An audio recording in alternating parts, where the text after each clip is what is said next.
Olá, bom dia. Nós vamos tratar do tema hoje, que é Network e Cibersegurança. Ok? Nós vamos começar a trabalhar sobre esse tema. Iremos para a aula número 1 desse tema, né? Nós vamos, dentre esse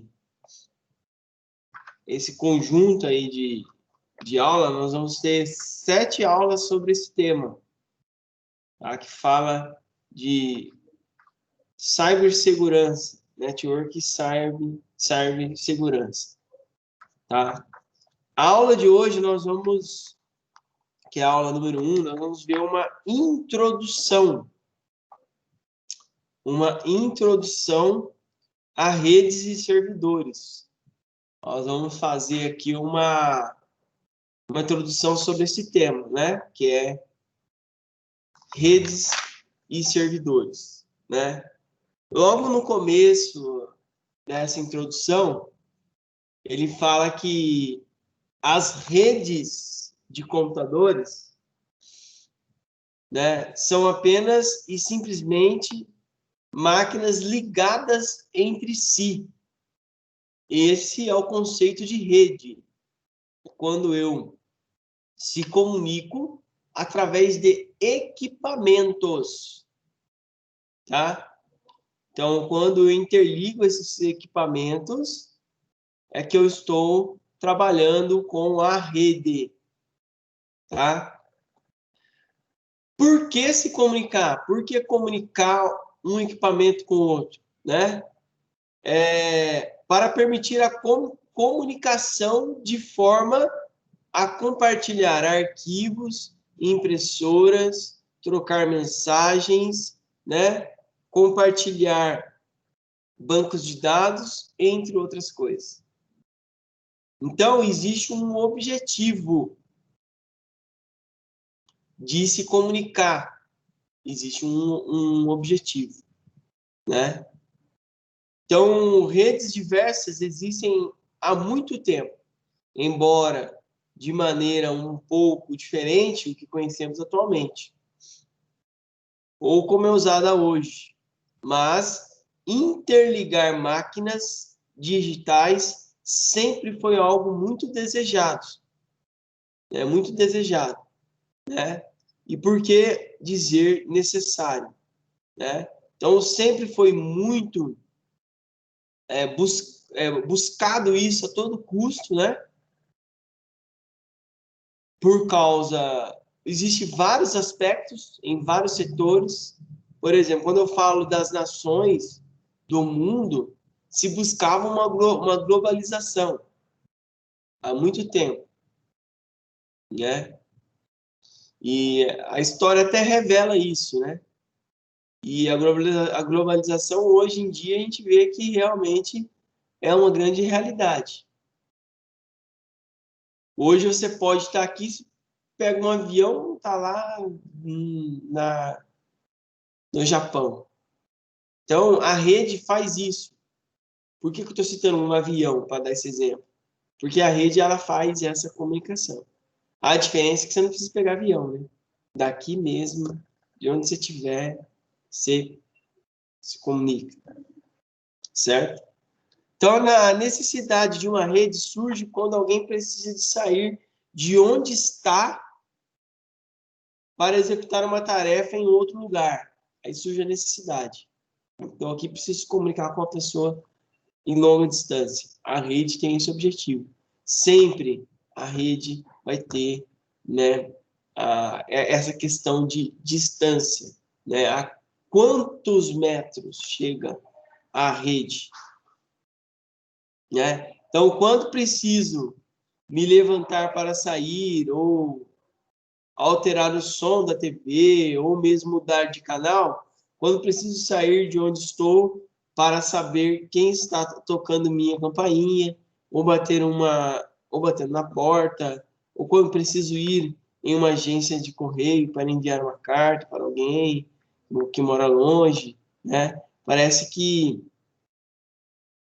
é um pouco antiquado. Porém, por muito tempo os Correios eram o único meio de comunicação, né? Houve um tempo que os Correios eram o único meio de fazer a comunicação entre pessoas que moravam distantes. Então, para se comunicar, né? Para comunicar, era só os Correios que faziam esse processo de envio de cartas, né? Seja a distância que fosse, né? Então, era uma rede eficiente na sua maneira, né? Os Correios aí. Podemos olhar à nossa volta e observar a grande variedade de redes que existem, não só computacionais ou tecnológicas, mas de comunicação em geral. Redes sociais que hoje são extremamente usadas na internet. A rede mundial de computadores, a internet, né, são apenas um reflexo de uma rede que existe de verdade, fora dos cabos, conexões, além dos protocolos, logins, fakes e compartilhamentos. Quando a rede de telefonia fixa surgiu, as pessoas ficaram impressionadas, né? Aqui ele cita um pouco da história do surgimento do telefone, né? Em como possível falar com alguém que estava quilômetros de distância, né? Então, surgimento do telefone aí, assim, as pessoas ficavam maravilhadas, né? Como é que eu posso estar aqui e falar com a pessoa lá de onde eu quiser do mundo? Houve, assim, um grande espanto nesse aspecto. O telefone foi o meio inicial para a internet surgir no mundo.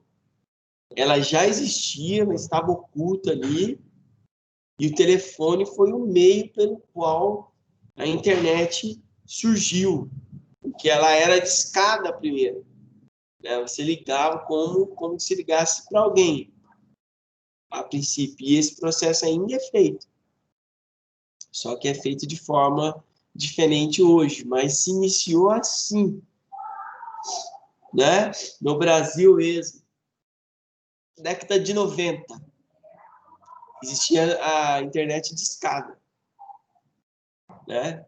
A pessoa conectava ali, ao fazer a conexão, ela fazia o processo de descagem. Seu telefone ficava ocupado, né? E aí você começou daí. Então a gente vê que na tecnologia uma coisa é criada, depois surge uma outra melhorando aquela coisa e vai a cada dia de forma gradativa sendo melhorada, atualizada. Então, às vezes, separamos até mesmo por oceano, como a lenda de Dom Pedro II, que conheceu Alexandre Graham Bell, né, o inventor do telefone. Alexandre Graham Bell foi o inventor do telefone, em 1876, em uma visita aos Estados Unidos, e ao tirar o telefone do gancho e ouvir a telefonista, ele exclamou: "Meu Deus, isso fala?" Então, olha o espanto, né, que houve ali. Dom Pedro II teria ficado tão impressionado, né, com o telefone, que foi uma das primeiras pessoas a adquirir ações de Bell Telephone Company, da companhia de Graham Bell, né? A companhia de telefonia fundada por Graham Bell e o sogro, e posteriormente comprada pela AT&T, dessa mesma viagem ele teria trazido o primeiro aparelho telefônico primeiro aparelho telefônico comprado para o Brasil. e um dos primeiros do mundo que foi instalado no Palácio de São Cristóvão, no Rio de Janeiro. Para quem ele ia telefonar é um mistério, já que o Brasil não dispunha de redes, né, na época de comunicação, né, que interligava, ainda muito menos de internacional de telefone. Logo depois, em 1877, foi instalada uma rede que interligava a casa do imperador. Logo depois, em 1876, foi instalada uma rede que interligava a casa do imperador às casas dos ministros, algumas partições do governo, o corpo do bombeiro e ações militares. E só em 1879 foram implantadas linhas telefônicas para pessoas comuns, mas as redes nem eram automáticas. Isso só foi acontecer 50 anos depois. As telefonistas precisavam saber quem estava ligando e para quem queria ligar. Era assim, ficou muito tempo aqui, mesmo dessa forma aí, tá? Ficou um período muito tempo assim ainda. Anos 80, eu lembro, dos orelhões. Morava num lugar, para ligar você tinha que ir lá numa região, num lugar bem longe, que tinha um orelhão só no bairro. Você ligava, a mensagem, você ligava para a telefonista, olha como que era. E a telefonista falava, para que você quer ligar? Aí ela, tipo, transferia. Um negócio assim, que não tinha muito sentido, cara. Né? Você quer ligar para alguém, você precisa de um intermediário para fazer isso. Era assim. Eu lembro nos anos 80, ainda era assim, né? Volta, 1985, ainda era assim. Tinha telefonista e eram normalmente mulher e tinha muito trote, né? As pessoas ligavam para zoar com elas. Ixi, cara, como tudo, né? Como tudo na vida que é criado por bem aí da humanidade, alguém usa de maneira errada. Infelizmente, existia isso, né? Pessoas que... Aí tinha ficha, né? Era a ficha ainda. Tinha um lugar para você ligar, você tinha que comprar a ficha. Você comprava a ficha, aí vem aquele... Aí você colocava, aí as fichas às vezes não caíam, tinha que cair lá no determinado lugar para ligar. Aí a ficha não caía, você me dava uns tapas no orelhão para pegar, aí a ficha fazia um barulho e caía. Aí você conseguia ligar, aí você discava e tinha um tempo, cada ficha tinha um tempo para você falar. Acabou o tempo, acabava a ficha, já era, você tinha que comprar outra ficha. Aí foi evoluindo, daí depois das fichas ficou muito tempo, as fichas, né? Era um encaixe com um cofre mesmo, que era um buraquinho, você tinha que enfiar a ficha ali.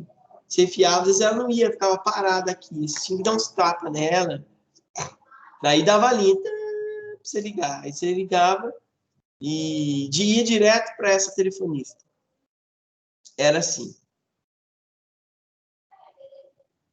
Foi em 1969, né, que as comunicações via satélite chegaram aqui no Brasil.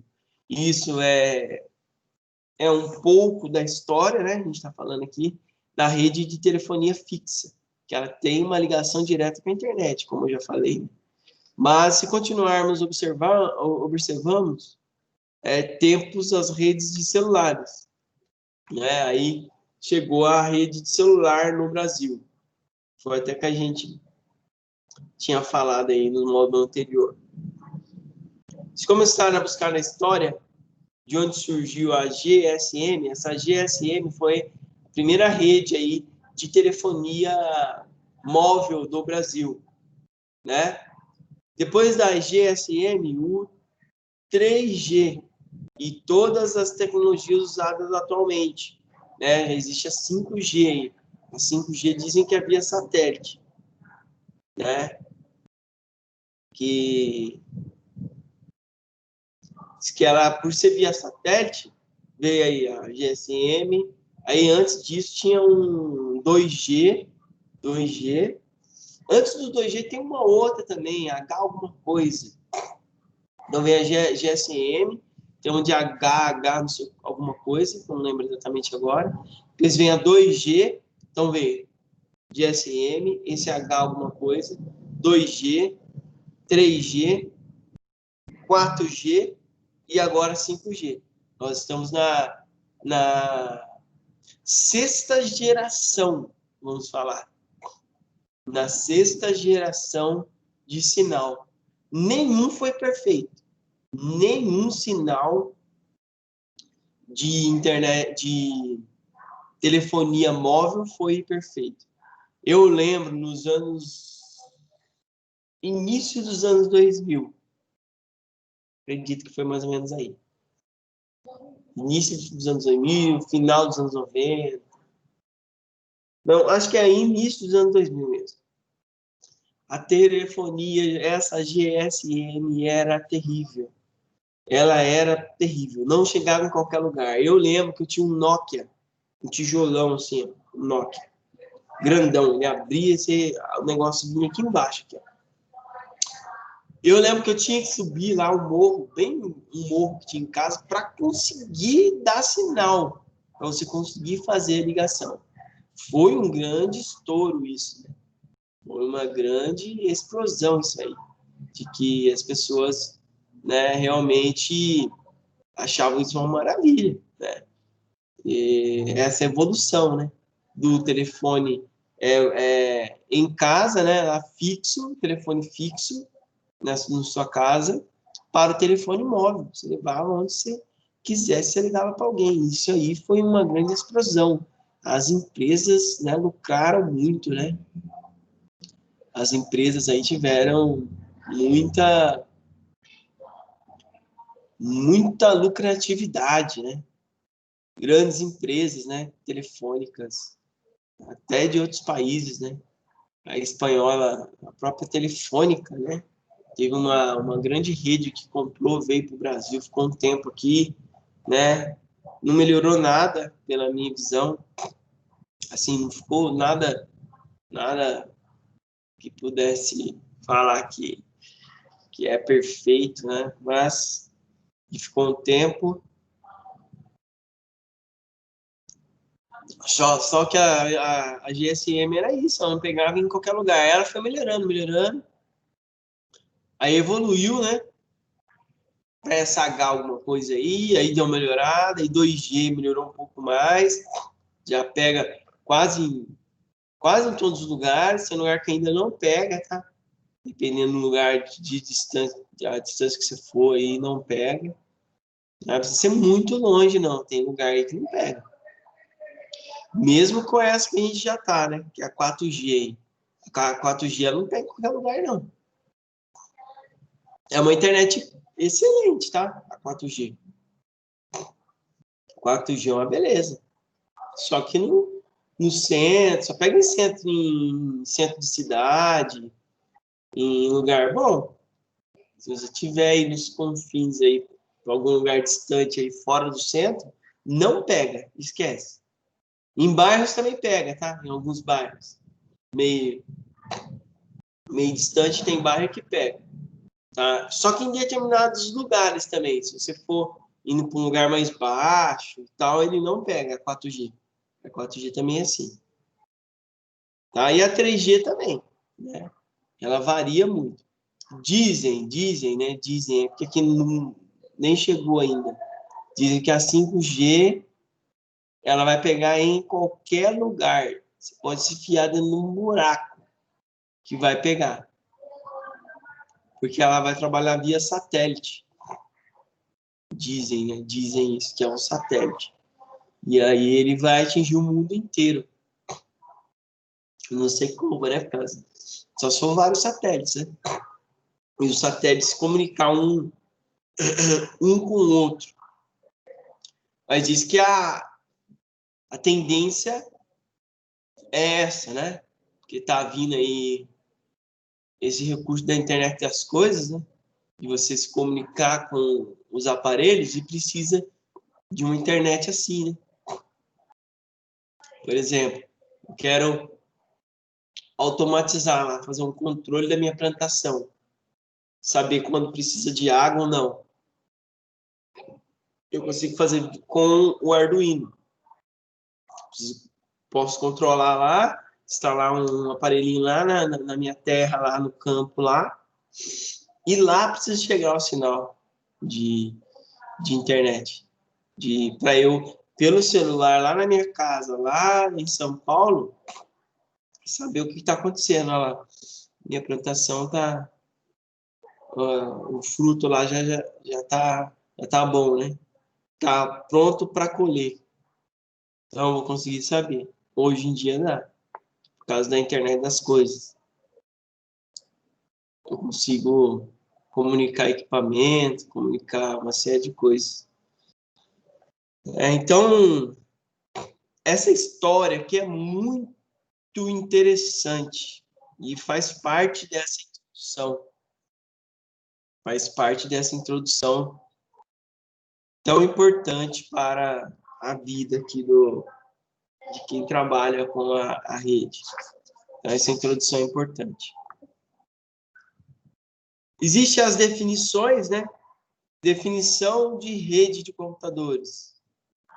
A definição de rede de computadores é um conjunto de 2 ou mais dispositivos eletrônicos que usam um conjunto de regras para trocar informações, como compartilhar recursos através de uma determinada conexão. Então, essa definição a gente viu lá no começo da aula, né? Então, quando eu preciso fazer uma comunicação, interligar equipamentos, eu utilizo lá rede.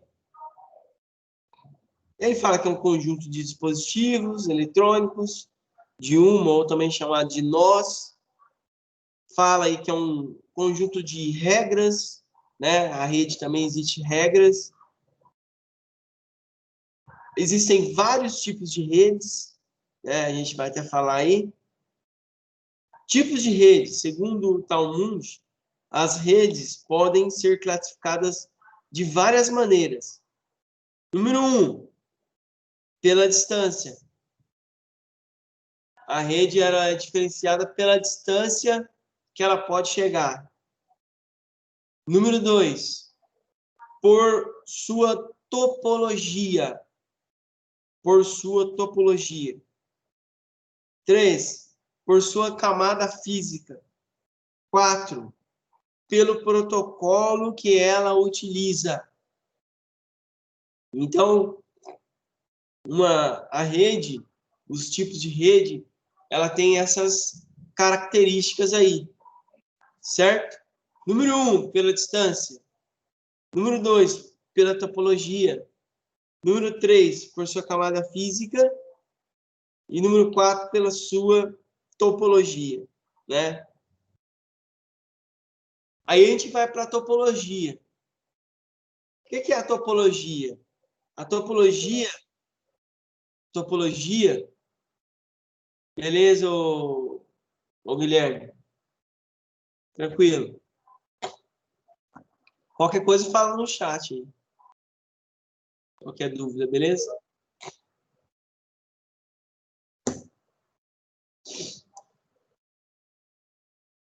A topologia é a maneira ou canal de como a rede está conectada. Então, é a maneira como a rede está conectada, né? É a maneira como a rede está conectada. A topologia pode ser física ou lógica. Existe a física ou lógica. Então, a topologia ela pode ser hardware ou ela pode ser software. A topologia pode ser essas duas coisas. Deu para entender? Então, topologia é isso, né? É a maneira como ela está conectada, né? Como que existe formas de conectar, né? De comunicar equipamento, tá? E ela pode ser, a topologia pode ser física, né? Ou lógica, programa, peça ou software. Vamos ver sobre a camada física. O que é uma camada física? Camada física é o tipo de conexão que as redes utilizam, incluindo interfaces de rede, cabeamento e etc. Certo? Então, essa camada física, né, é o tipo de conexão que se utiliza, as interfaces, o tipo de cabeamento e etc. São as peças, os tipos das peças. Protocolo. Protocolo é o conjunto de regra que controla, possibilita a conexão e a comunicação partilhada e a transferência de dados. Então, protocolo seria isso, né? Dentro das classificações, nós vamos ver os tipos de rede. Os tipos de rede, eles se diferenciam, primeiro, pela distância. Uma rede, ela é classificada pela distância, certo? Pela distância. A primeira rede que a gente vai encontrar é a rede chamada PAN. É a rede chamada PAN. O que seria essa rede PAN aí? Né? Significa rede de alcance pessoal. Rede de alcance pessoal. Então, a PAN, PAN, é a rede de alcance pessoal. Rede de alcance pessoal, certo?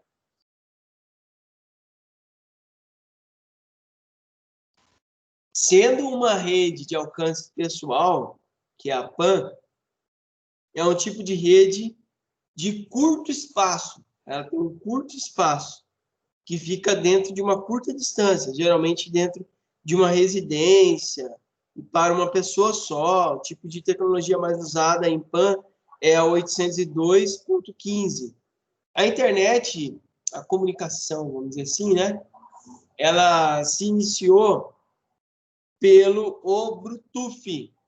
Lembra do antigo Bluetooth? O que é o Bluetooth lá? Para você enviar os dados, na verdade, ele começou ainda antes disso, né? Que é o infravermelho. Veio o infravermelho primeiro. Entendeu? Primeiro veio o infravermelho. O que é o infravermelho? Ele enviava informações para outro celular. Tinha um Nokia 802.10. Ele enviava arquivos via infravermelho. Então, aquilo era maravilhoso, né? Você colocava o celular perto um do outro lá, ligava o infravermelho um do outro e ele enviava, né? Então, começou no infravermelho. Geralmente, para ligar fones de ouvidos, foi feita uma atualização. Caixas acústicas de som, entre outros. Então, o raio dessa rede não costumava ter mais que 10 metros. Então, não excedia 10 metros de distância. Não passava disso a PAN. Tá? Aí o infravermelho ele foi substituído pelo Bluetooth. O Bluetooth, você ia distanciando o celular assim, um do outro, chegava a uma certa distância que o celular não conseguia enviar o arquivo. Ele perdia a comunicação com o celular. Entendeu? Então, é a PAN. Depois da PAN aí, até ele cita vários equipamentos aí dentro dessa pequena distância. O outro tipo que a gente vai ver é a LAN, que é a Local Area Network, ou rede de alcance local, tá? Rede de alcance local. A rede é classificada como LAN quando está dentro das paredes de um mesmo prédio, ou quando está ou compõe uma rede doméstica de escritório, de uma empresa. Sua abrangência ela é geralmente e não passa de 100 metros. A outra era 10 metros, essa já aumentou aí, né? 90 metros, mais ou menos. Então, ela é recomendada aí para redes que vai até 100 metros. Então, a LAN, eu utilizo o cabo de rede também, né? Ela pode chegar até 100 metros de distância, a rede, a LAN, tá? Então, é a LAN. A outra aí, depois da LAN, que chega até 100 metros, então a gente começou lá na Bluetooth, na infravermelho e na Bluetooth, 10 metros de distância no máximo. Até a Bluetooth a infravermelho era menos que isso, né? Mas era esse o limite. Depois a LAN, 100 metros, agora a gente vai ver a MAN. Tá, a MAN. A MAN aí é uma rede, como qualquer outra, que serve para fazer a comunicação entre equipamentos, que são redes de longo alcance. Essa MAN já é de longo alcance. Ela chega até 100 quilômetros de distância. Entendeu? Então, ela pode chegar até 100 quilômetros de distância ou mais, né? Que ela abrange uma cidade ou uma parte dela, uma área metropolitana pequena ou de médio porte. Então, ela já chega a 100 quilômetros a MAN. Certo? Ok? A próxima aí, ela é a WAN, que é a WAN, que provavelmente esse tipo é a mais conhecida de redes de longa distância, que é a internet. A internet, ela é essa WAN, a WAN, é a internet. A internet é sem limites de distância, né? Que é a rede das redes, é a rede mãe, é a internet, que ela tem o nome aí de WAN, WAN, que ela interliga um grande número de redes no mundo. É a rede mundial de computadores. É um ótimo exemplo de WAN. Grandes empresas, provedores possuem redes WAN, que interligam CDDs, escritórios, com IPs fixos de classe A. É a WAN. A gente vai ver aí a GAN, que é até que a 5G ela usa, né? Que são os satélites, né? Que é a rede de alcance global, certo? É o satélite. Um ótimo exemplo são os satélites no espaço. Né, ele até citou um exemplo aí, que ele atinge todo o planeta. E às vezes tem como interligar um satélite com outro. Tá? A gente vai ver um pouco como é construída a rede local, né? A rede local ela vai ser sempre assim. Como que é essa comunicação dessas redes? A gente viu os tipos de rede, né? A GAN, a WAN, a MAN, a LAN, a PAN. É uma, duas, três, quatro, 5 tipos de rede. E aí a gente tem aí como que essa rede trabalha de maneira lá, quando ela está se comunicando. Sempre uma rede ela vai ter a parte cliente e a parte servidor. Toda rede ela é assim. Parte cliente e a parte servidor. O servidor, ele administra, controla, o servidor, ele controla o cliente. O cliente não é um aspecto de vender, não. Chama-se cliente porque esse servidor ele está administrando. É que nem lá nas empresas, né? As empresas têm normalmente um computador central, que ele controla as ações dos outros. Normalmente é uma pessoa lá, um profissional da área de informática que atua lá fazendo esse controle. Então a rede é construída isso aí. O desenho, tem um desenho aqui, ó. Esse desenho ele mostra assim bem claro, ó, como que seria isso. Servidor e os clientes, certo? Basicamente é isso aí. Tem algumas vantagens, né, dessa rede dessa forma. Tem algumas desvantagens. Uma das vantagens é a responsabilidade de dividir os hosts, maior facilidade de manutenção, né, é as vantagens. A desvantagem, somente o servidor oferece serviços, pode haver sobrecarga de rede, né? Então, Esse é um tipo de rede. Então, o tipo de servidor, um computador ele administra e os outros são controlados por esse servidor. Deu para entender? Que é o tipo de rede cliente-servidor. O servidor manda e as... Quando estou falando servidor, estou falando de equipamento. Tem um equipamento, um computador que ele controla os outros. Tudo bem? Um outro tipo é o tipo rede ponta a ponto. Pode existir em uma empresa também, tá? O rede ponta a ponto, ninguém controla ninguém. Existem várias máquinas, uma interligada com a outra, não tem muita regra, assim, igual o cliente-servidor, né? Uma se comunica com a outra, e a outra com uma, e por aí vai. Seria esse desenho, mostra muito bem isso aí, ó. Essas linhas aí, ó, representa a comunicação, ó. Todos comunicam com todos. É o rede ponta a ponta. Ele fala um pouco da história aqui do TCP/IP, que surgiu em 1973, né?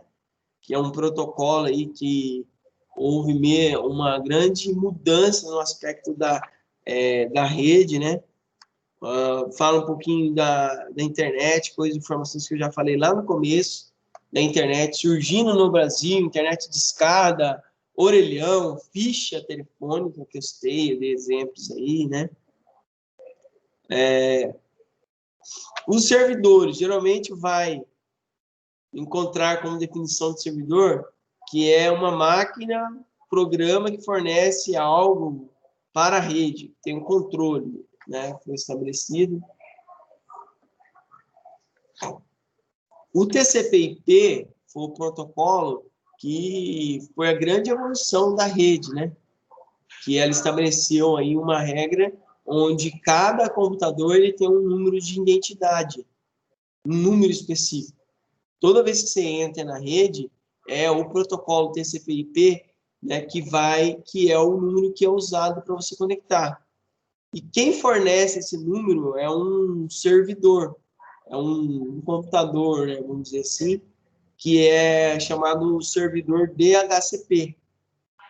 O servidor DHCP é o servidor que fornece o número de acesso à rede. Toda pessoa que está na internet, ela precisa de um IP. Precisa de um IP e precisa que o DHCP te forneça esse número. Entendeu? Beleza? Então, é o DHCP. Além do DHCP que fornece esse IP, ele tem também um outro servidor chamado DNS. Imagine, um site ele é um número de IP. Um site ele é um número de IP. Só que não fica mais fácil de você identificar lá o site da UOL. O site da UOL, na verdade, ele é um IP. Para ficar mais fácil, o DNS transformou esse IP em um número, em um nome. Fica mais fácil para o usuário. Então, a internet cresceu por esse motivo, porque o DNS é esse protocolo que converte IPs em endereços de sites, entendeu? É o DNS que permite com que isso aconteça. A internet, todos esses protocolos aqui que existem são fundamentais para a rede, né? DHCP, DNS, né? A gente tem um outro protocolo chamado PROXX, que é um servidor intermediário que recebe pedidos e analisa e repassa o destino final. O PROXX é muitas funções, né? Desde ocultar endereço, fornecer gerações mínimas. O PROXX e o Firewall geralmente andam lado a lado. Então, o PROXX ele é uma segurança para a rede. Tem muitas empresas que usam esse PROXX aí que é um tipo de segurança, né, para a rede, para limitar. Imagina, uma rede sem uma segurança, ela é uma rede vulnerável, ela pode ter vários ataques aí, parar de funcionar, ser roubado dados e uma série de informações, de coisas que pode acontecer. Então, proxy para uma empresa, né, é importante ter que toda vez que alguém tentar entrar, o proxy junto com o firewall que faz isso, né? O firewall vai falar, opa, por que você quer entrar? Segue as regras? Não segue, então você não vai entrar. Então, ele faz isso. Então, o firewall é muito importante dentro da rede. Existe vários tipos de proxy, vários tipos de firewall. Tem firewall que ele protege arquivos, tem firewall que ele protege diretórios, unidades, né? Tem firewall de rede, que ele protege só a rede, tem firewall na web, que ele protege o seu endereço de HTTP, que é o endereço do site lá, né? Então, tem firewall que tem as suas funções específicas e os seus objetivos. Beleza? Gente, eu vou colocar no grupo depois o exercício sobre esse capítulo. Nós estamos aí finalizando aí esse tema 8, que fala aí, finalizando a aula 1, né? No caso, né? A aula 1 do livro 8 aí de Networks e Cibersegurança. Beleza? Tranquilos aí? Ok. Boa semana aí, eu vou colocar lá no grupo os exercícios que vocês têm que fazer. Tá bom? Boa semana e até a aula que vem. Tchau, tchau. Boa semana aí, Guilherme.